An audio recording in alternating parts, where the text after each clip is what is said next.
শামিল, তুমি আমাকে আর কত জ্বালাবে বলো তো? সেই কখন থেকে তুমি গেমস খেলছো, একটু সাউন্ডটা কমাও না। আরে এভাবে না শুনলে কি আর মজা পাওয়া যায়? তুমি বাইরে যাও, বাইরে গিয়ে লেখাপড়া করো, এই রুম থেকে বেরিয়ে যাও।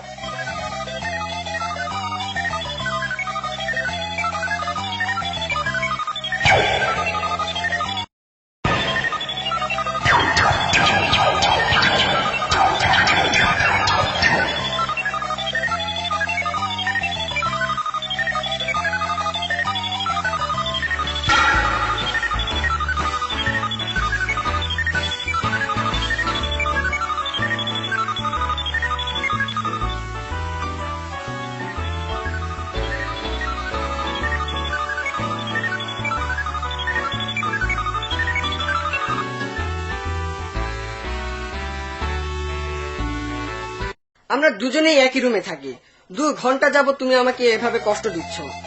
তুমি তোমার লেখাপড়া করবে না? পরীক্ষার সময় ঘনিয়ে এলো, ঘুমের সময় হয়ে যাচ্ছে, আর তুমি খেলেই যাচ্ছ। হোমওয়ার্ক কখন করবে? হ্যাঁ, কখন? আমি জানি কখন কি করতে হবে।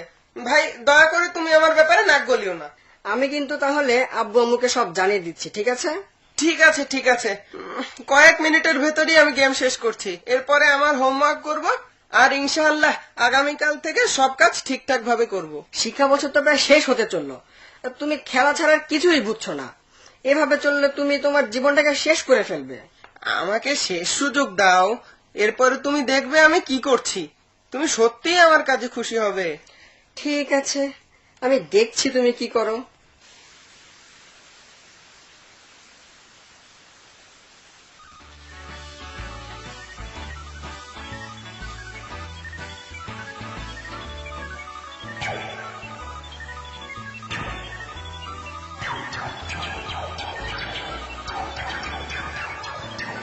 দেখো, তুমি যদি খেলা বন্ধ না করো তাহলে কিন্তু আমি আব্বু আম্মুকে খবর দিচ্ছি।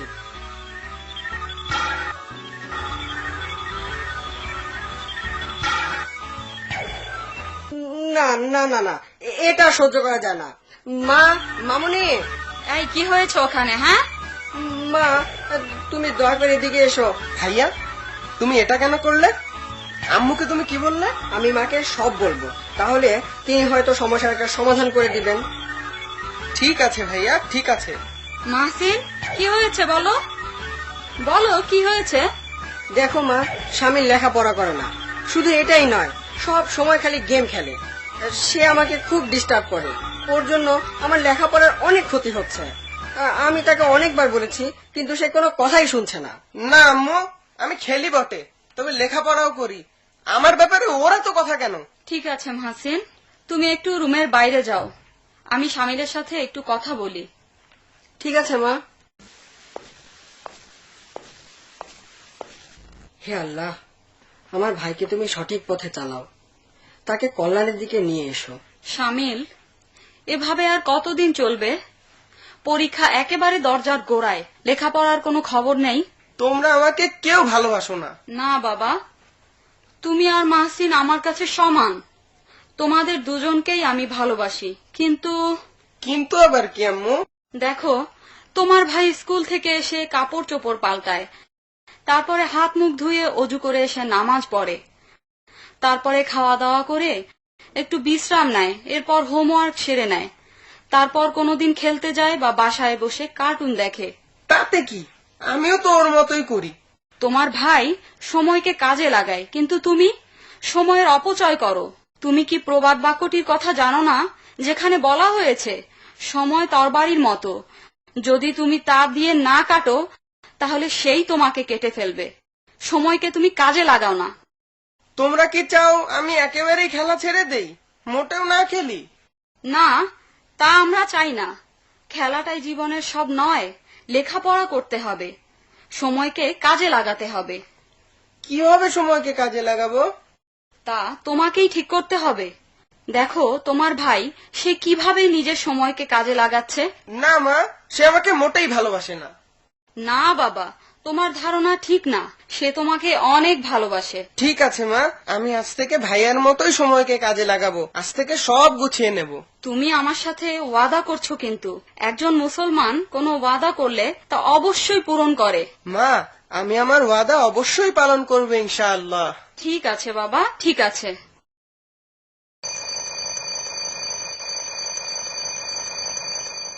শামিল, তুমি কি গতকালের ঘটনায় দুঃখ পেয়েছো? দুঃখ পেও না ভাই, আমি তোমাকে অনেক ভালোবাসি, আমি তোমার মঙ্গল কামনা করি। ভাইয়া, তুমি আমাকে সত্যিই ভালোবাসো। আমি আম্মুর কাছে ওয়াদা করেছি এখন থেকে তোমার মতোই লেখাপড়া করব। আমি খুব খুশি হয়েছি। তোমার সামনে এখনো যথেষ্ট সময় রয়েছে। তুমি যদি ভালোভাবে লেখাপড়া করো তাহলে আগের গ্যাপটা পুষিয়ে নিতে পারবে। আমি একটু আগে ইসলামিয়াত পড়ছিলাম ভাইয়া, সেখানে আমাদের ওস্তাদজি আমাদের নবী করিম সাল্লাল্লাহু আলাইহি ওয়াসাল্লামের একটি হাদিস বলেছিলেন, اغتنم خمسا قبل خمس ومنها شبابك قبل هرمك وفراغك قبل شغلك।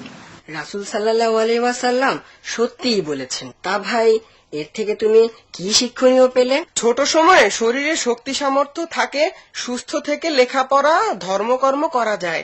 সময়টাকে ভালো কাজে ও লেখাপড়ায় ব্যবহার করতে হবে এবং সুন্দর ভবিষ্যৎ গড়ার জন্য নিরলস প্রচেষ্টা চালাতে হবে। ভাই শামিল, তুমি একদম ঠিক কথা বলেছ।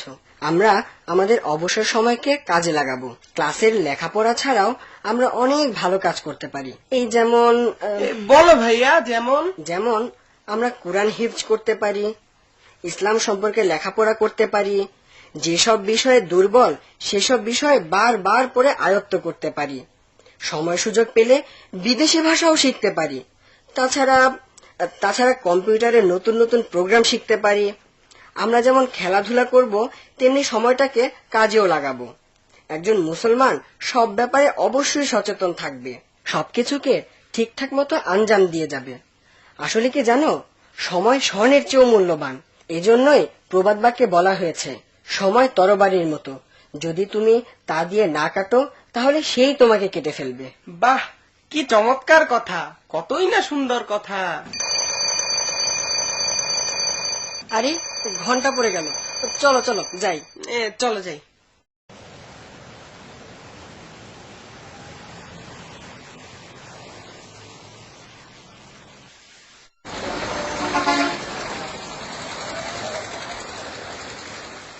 মা, আমি না ক্লাসে ফার্স্ট হয়েছি। আলহামদুলিল্লাহ, আল্লাহ তোমাকে বরকতময় করুন বাবা। শামিল, তোমার রেজাল্ট কি? আম্মু, আমি পাশ করেছি, কোনো প্লেস পাইনি, তবে এ গ্রেড পেয়েছি। আলহামদুলিল্লাহ। তোমাদের আব্বু একটু পরেই বাসায় আসছেন, তিনি তোমাদের রেজাল্ট শুনে খুবই খুশি হবেন। আম্মু, তুমি কি একটি বিষয় লক্ষ্য করেছ? শামিল নিজের ইচ্ছায় অটল থেকে চেষ্টা করে বেশ ভালোই রেজাল্ট করেছে। আমি এ থেকে যে শিক্ষা পেয়েছি, সামনে আমার রেজাল্টকে ভালো করতে তা সহায়ক হবে ইনশাআল্লাহ। শামিল, তুমি কি লক্ষ্য করেছো, আল্লাহর উপর ভরসা করলে জীবনে অনেক কিছু করা যায়। সময়কে কিভাবে কাজে লাগাতে হবে তা নিশ্চয়ই বুঝতে পেরেছো। মা, আমি বুঝতে পেরেছি, সময়ের মূল্য সোনার চাইতেও বেশি। সময় আল্লাহর দেয়া বিরাট নেয়ামত। আমরা যদি সব ব্যাপারে আল্লাহর উপর ভরসা করি তাহলে তিনি আমাদের কাজ ও সময়কে বরকত দান করবেন। এই মূল্যবান সময় আমাদের ইহকালীন ও পরকালীন কল্যাণের কাজে ব্যয় করতে হবে। এর দ্বারা আমরা আল্লাহর সন্তুষ্টি লাভে সক্ষম হব, আর এটি একজন মুমিনের জীবনে বিশেষ ও গুরুত্বপূর্ণ লক্ষ্য। আম্মু, তোমাকে ধন্যবাদ। মাহসিন ভাইয়া, তোমাকেও ধন্যবাদ। তুমি যা কিছুই করেছো সবই ধন্যবাদ পাওয়ার যোগ্য। তোমরা তোমাদের সুধারণার প্রতিদান অবশ্যই লাভ করবে।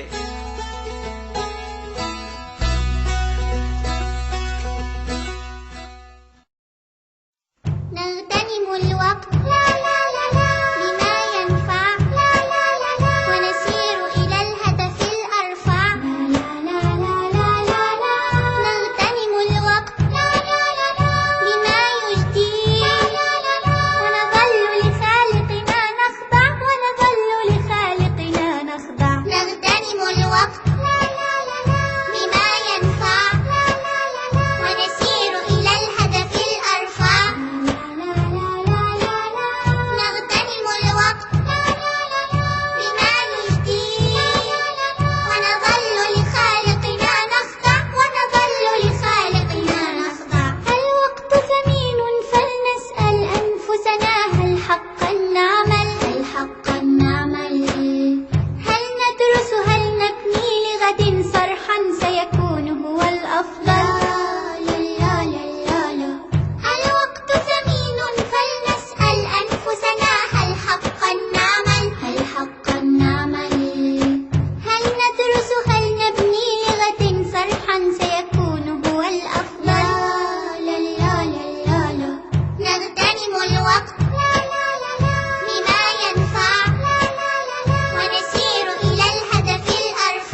প্রিয় বন্ধুরা, আসসালামু আলাইকুম ওয়া রাহমাতুল্লাহ। আমরা এতক্ষণ নাটিকার মাধ্যমে সময়কে কাজে লাগানোর ব্যাপারে গুরুত্ব দিয়েছি। তোমরা দেখতে পেয়েছো, যারা সময়কে কাজে লাগাতে চেষ্টা করে তারা নির্দিষ্ট লক্ষ্যকে সামনে রেখে এগিয়ে যায়, তাহলে সে সফল কাম হয়। এখন আমি বেশ কিছু গুরুত্বপূর্ণ উপদেশ তোমাদের সামনে তুলে ধরব, সেগুলো তোমরা মনে রাখতে চেষ্টা করবে। প্রিয় বন্ধুরা, সময় দ্রুত ধাবমান। একে নিয়মতান্ত্রিকভাবে কাজে লাগাতে পারলে ফায়দা পাওয়া যায়, আর যদি একে কাজে না লাগাই তাহলে আমাদের জীবনটাই সময়ের সাথে শেষ হয়ে যাবে। সময়ের চেয়ে মূল্যবান আর কিছুই নেই। সময়টাই হলো মানুষের জীবন, যা মহান আল্লাহ প্রত্যেকের জন্য নির্দিষ্ট করে রেখেছেন। এজন্য আমাদেরকে মহান আল্লাহর আনুগত্যের পথে সময়কে কাজে লাগাতে হবে এবং পরকালের জীবনের জন্য কাজ করে যেতে হবে, যাতে মহান আল্লাহ আমাদের প্রতি সন্তুষ্ট হন। সময়কে নিয়মতান্ত্রিকভাবে কাজে না লাগালে সফল হওয়া যায় না। যেমন নামাজ, সেটিও সময় মতো পড়তে হয়। নামাজের সময়ানুবর্তিতা সাফল্যের অন্যতম কারণ হতে পারে। পরীক্ষার সময় সময় মতো পরীক্ষার হলে পৌঁছাতে হবে। এর আগে সময় থাকতে ভালোভাবে লেখাপড়া করতে হবে। সময় মতো না পড়লে হয়তোবা ভালো রেজাল্টও করা যাবে না। এজন্য সময় থাকতে সময়কে কাজে লাগাতে হবে। পরীক্ষার আগে সমস্ত পাঠকে রিভিশন দিয়ে নিতে হবে, যাতে তা স্মৃতিপটে গেঁথে যায়। এর দ্বারাই আমরা অভীষ্ট লক্ষ্যে পৌঁছাতে পারব। আমাদেরকে সময়ের ব্যাপারে অবশ্যই সচেতন থাকতে হবে, কারণ আমাদের জীবনটাই তো সময়। অনর্থক কোনো কাজে সময়কে ব্যয় করা যাবে না। বন্ধুরা, আমি কিন্তু তোমাদেরকে খেলাধুলা ত্যাগ করতে বলছি না। খেলাধুলা ত্যাগ করা বা আরামাস ছেড়ে দেওয়া বোকামি ছাড়া আর কিছুই নয়। আমিও তোমাদের মতো খেলাধুলা করি। আমি কিন্তু আমার সময়কে নির্দিষ্ট ভাগে ভাগ করে নিয়েছি। আমার যেমন খেলার সময় রয়েছে, তেমনি বিশ্রামেরও সময় আছে এবং কাজের সময়ও রয়েছে। আমরা আমাদের সুযোগকে, সময়কে, সুস্থতাকে এবং যৌবনকালকে কাজে লাগাবো। আমরা আমাদের শক্তি সামর্থ্যকে ভালো কাজে ব্যয় করব। আমাদের জীবনে হয়তো এমন সময় আসবে যখন ইচ্ছা থাকলেও আমরা ভালো কাজ করার শক্তি সামর্থ্য পাবো না। প্রিয় বন্ধুরা, আগামীতে তোমাদের সাথে আবার দেখা হবে। তখন আল্লাহর ইচ্ছায় আরো নতুন নতুন বিষয় নিয়ে হাজির হব ইনশাআল্লাহ। সেই পর্যন্ত সবাই ভালো থাকো, নিরাপদে থাকো। আসসালামু আলাইকুম ওয়া রাহমাতুল্লাহ।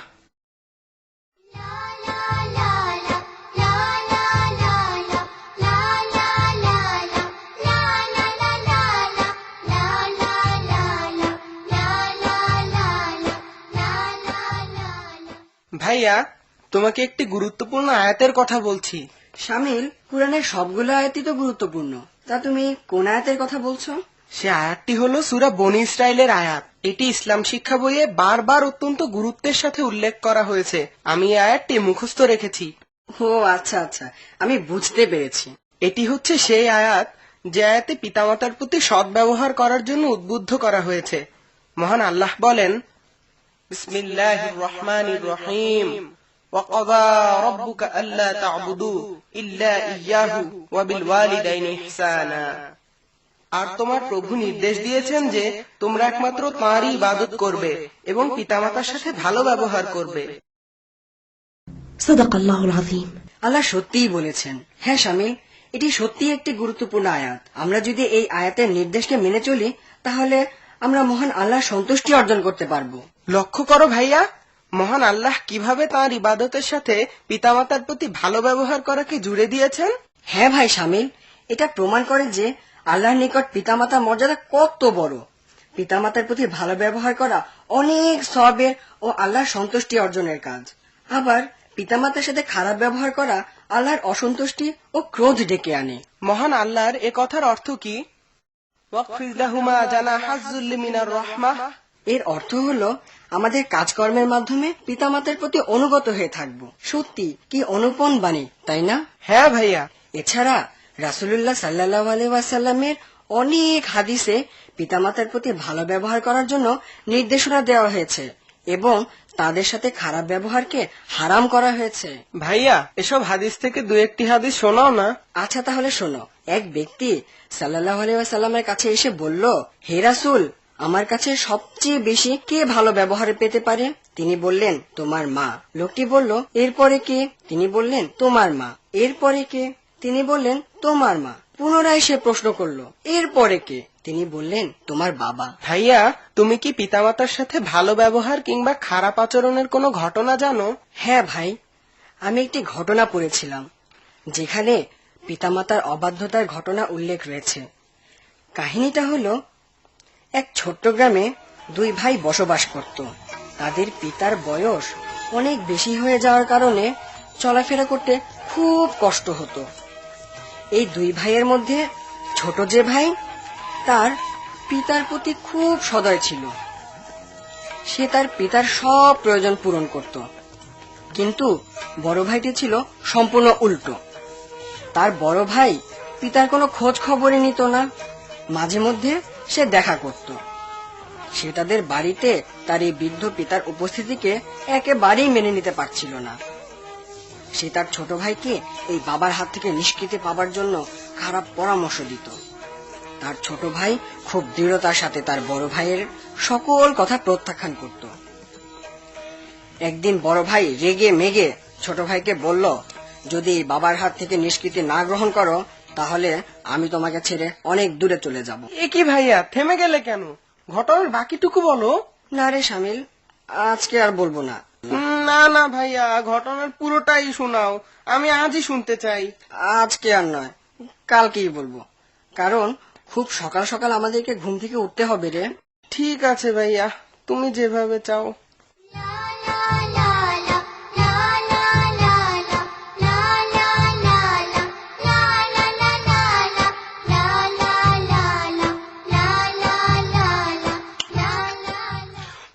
ও মামুনি, তরকারি যা মজা হয়েছে না! আল্লাহ তোমার হাতে আরো বরকত দান করুন মা।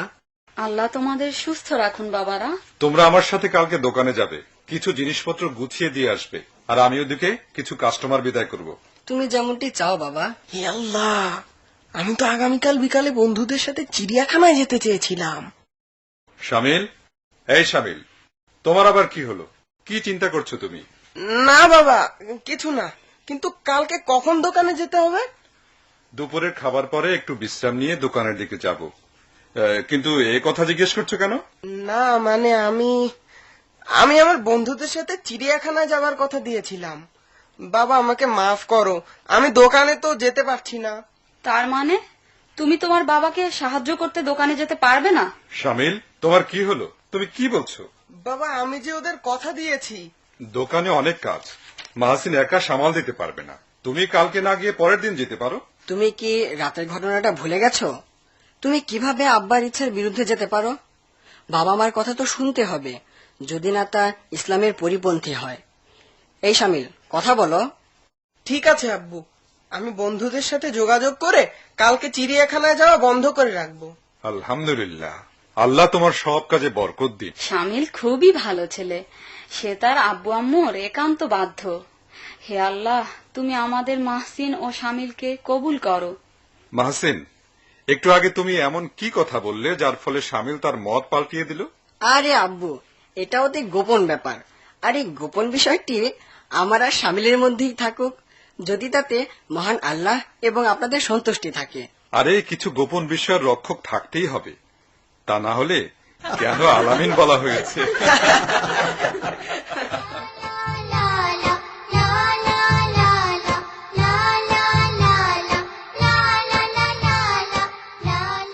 হাসিন ভাইয়া, আমাদের হাতে ঘুমাবার আগে এখনো অনেক সময় রয়েছে।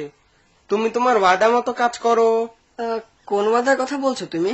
আরে গতকালের গল্পের কথা কি ভুলে গেছো? আজকে তো তোমার গল্পটা পুরা করার কথা ছিল। ও হ্যাঁ হ্যাঁ হ্যাঁ হ্যাঁ, মনে পড়েছে মনে পড়েছে, কিন্তু গল্পটা কতদূর গিয়েছিলাম জানো? হ্যাঁ, গল্পের তো এ পর্যন্ত পৌঁছেছিলাম যে বড় ভাই খুব রেগে গিয়েছিল। ছোট ভাইকে সে হুমকি দিয়েছিল যে সে বাড়ি ছেড়ে দূরে কোথাও চলে যাবে যদি না সে তার বাবা থেকে নিষ্কৃতি নেয়। ও হ্যাঁ, মনে পড়েছে।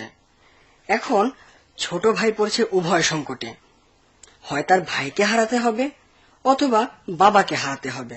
সে তার বড় ভাইকে অনেক বোঝাতে চেষ্টা করলো তার এই অসহায় বাবার ব্যাপারে, কেননা তার তো এই দুনিয়াতে তারা ছাড়া আর কেউ নেই।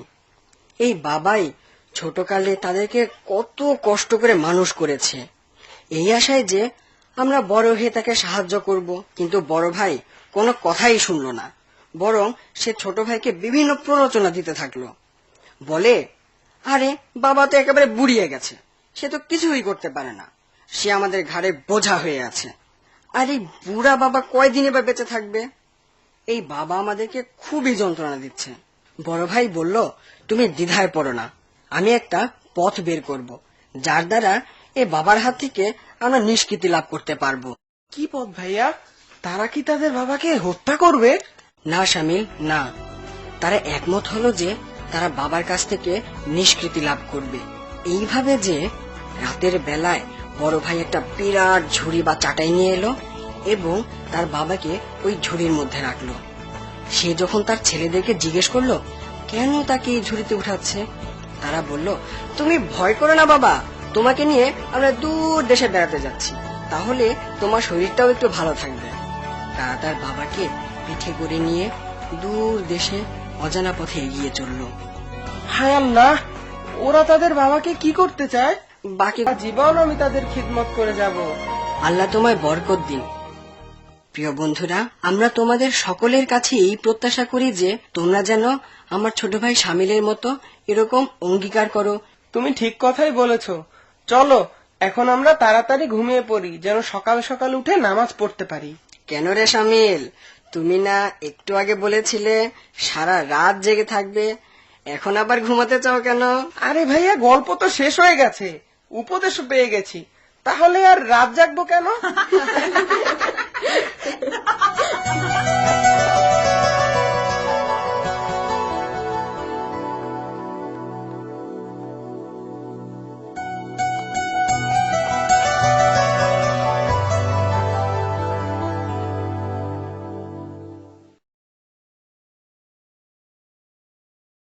La la la la la la la la la la la la la la la la la la la la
আসসালামু আলাইকুম। প্রিয় বন্ধুরা, আজকে তোমাদের সামনে কিছু উপদেশ উপস্থাপন করছি। আশা করি তোমরা এই উপদেশগুলো ভালোভাবে বুঝবে, পিতামাতার সাথে ভালো ব্যবহার করবে এবং তাদের অবাধ্য হওয়া যাবে না। তোমরা কি মনে করো? আজকে আমরা পিতামাতার প্রতি যেসব আদব কায়দা ও শিষ্টাচার করা প্রয়োজন সে সম্পর্কে কিছুটা আলোচনা করব। বন্ধুরা, মহান আল্লাহ এ ব্যাপারে নিজেই নির্দেশ দিয়েছেন এবং তার ইবাদত করার সাথে সাথে পিতামাতার প্রতি সদয় হওয়া এবং তাদের সম্মানের বিষয়টিও জুড়ে দিয়েছেন। এটার কারণ হলো পিতামাতার প্রতি সম্মান করা এবং তাদের খেদমত করার বিষয়টি অত্যন্ত গুরুত্বপূর্ণ। যখনই আব্বু আম্মুর সাথে দেখা হবে তখনই তাদের সালাম দিতে হবে এবং তাদের কাছ থেকে বিদায় নেবার সময়ও সালাম দিয়ে আসতে হবে। সালাম দেওয়ার সময় তোমরা তোমার আব্বু আম্মুর হাতে চুমুও খেতে পারো। পিতামাতার প্রতি সম্মান প্রদর্শন করতে হবে, তাদেরকে মর্যাদা দিতে হবে এবং তারা আগমন করলে তাদের সম্মানে ভদ্রতার সাথে দাঁড়াতে হবে। তাদের কথার উপরে জোরে কথা বলা যাবে না। তারা কোনো কিছু নির্দেশ দিলে তা দ্রুততার সাথে পালন করতে হবে এবং তাদের প্রয়োজন পুরো করার চেষ্টা করতে হবে। এ প্রসঙ্গে মহান আল্লাহ বলেন, বিসমিল্লাহির রহমানির রহিম ওয়াওয়াসাইনা আল ইনসানা বিওয়ালিদাইহি হামালাতহু উম্মুহু ওয়াহনান আলা ওয়াহন ওয়া ফিসালহু ফি আমাইন আনিশকুর লি ওয়া লিওয়ালিদাইকা ইলাইয়াল মাসীর وَإِنْ جَاهَدَاكَ عَلَى أَنْ تُشْرِكَ بِي مَا لَيْسَ لَكَ بِهِ عِلْمٌ فَلَا تُطِعْهُمَا وَصَاحِبْهُمَا فِي الدُّنْيَا مَعْرُوفًا صدق الله العظيم। পিতামাতাকে সব সময় খুশি রাখার চেষ্টা করতে হবে। তাদেরকে বিভিন্ন জিনিস উপহার হিসেবে দেওয়ার চেষ্টা করতে হবে। তাদের সব কাজ করে দিয়ে তাদের মনকে প্রফুল্ল রাখতে হবে। তাদের টাকা পয়সা ধন সম্পদকে রক্ষা করতে হবে। তাদের সম্মতি ছাড়া কোনো কিছুই নেওয়া যাবে না। আব্বু আম্মুর সুনাম সুখ্যাতি রক্ষা করে চলতে হবে। এমন কোনো কাজ করা যাবে না যাতে কেউ আব্বু আম্মুকে গালমন্দ করে। তারা যখন বিশ্রাম করবেন তখন তাদেরকে কোনো ডিস্টার্ব করা যাবে না। আব্বু আম্মুর অনুমতি ছাড়া তাদের ঘরে প্রবেশ করবে না। তাদের কথার মাঝে কথা বলবে না কিংবা তাদের কথার প্রতিবাদ করবে না, অথবা তাদের সাথে ঝগড়াও করবে না, কিংবা তাদেরকে ঠাট্টা বিদ্রুপ বা বকাবকিও করবে না। তাদের সামনে পা ছড়িয়ে বসা যাবে না। আব্বু আম্মুর চেয়ে উচ্চ স্থানে বসা ঠিক না। সব বিষয়েই আব্বু আম্মুর সাথে পরামর্শ করে কাজ করবে। তাদের অভিজ্ঞতা থেকে ফায়দা নিতে হবে এবং তাদের উপদেশকে সন্তুষ্ট চিত্তে গ্রহণ করবে। তাদের জন্য বেশি বেশি দোয়া করতে হবে। তাদের জন্য বেশি বেশি ক্ষমা চাইতে হবে। মহান আল্লাহ তাআলার কাছে তাদের জন্য ভালো প্রতিদান কামনা করবে। আর যাদের আব্বু আম্মু মারা গেছেন, তোমরা মাঝে মাঝে তাদের কবর জিয়ারত করবে। তাদের জন্য বেশি বেশি দোয়া করতে হবে যেন মহান আল্লাহ তাদের প্রতি করুণা বর্ষণ করেন। তারা যে উপদেশ করে যান তা বাস্তবায়ন করতে হবে এবং তাদের আত্মীয় স্বজন ও বন্ধু বান্ধবদের সাথে সুসম্পর্ক রক্ষা করে চলতে হবে। তারা মারা যাওয়ার পরে তাদের অন্তরঙ্গ লোকদের সম্মান করতে হবে এবং সম্ভব হলে তাদের খেদমত করতে হবে। পিতামাতা অসন্তুষ্ট হন এই ধরনের সব কাজ থেকে বিরত থাকতে হবে। বন্ধুরা, পরিশেষে আমি আশা করছি যে এতক্ষণ যা কিছু বললাম তা আমরা সবাই মেনে চলব। মহান আল্লাহ যেন আমাদেরকে ইহকাল ও পরকালের কল্যাণ দান করেন। তোমাদের সাথে আবার দেখা হবে ইনশাআল্লাহ। সেই প্রত্যাশায় আজকের মতো বিদায় নিচ্ছি। তোমরা সবাই ভালো থাকো, সুস্থ থাকো। আসসালামু আলাইকুম।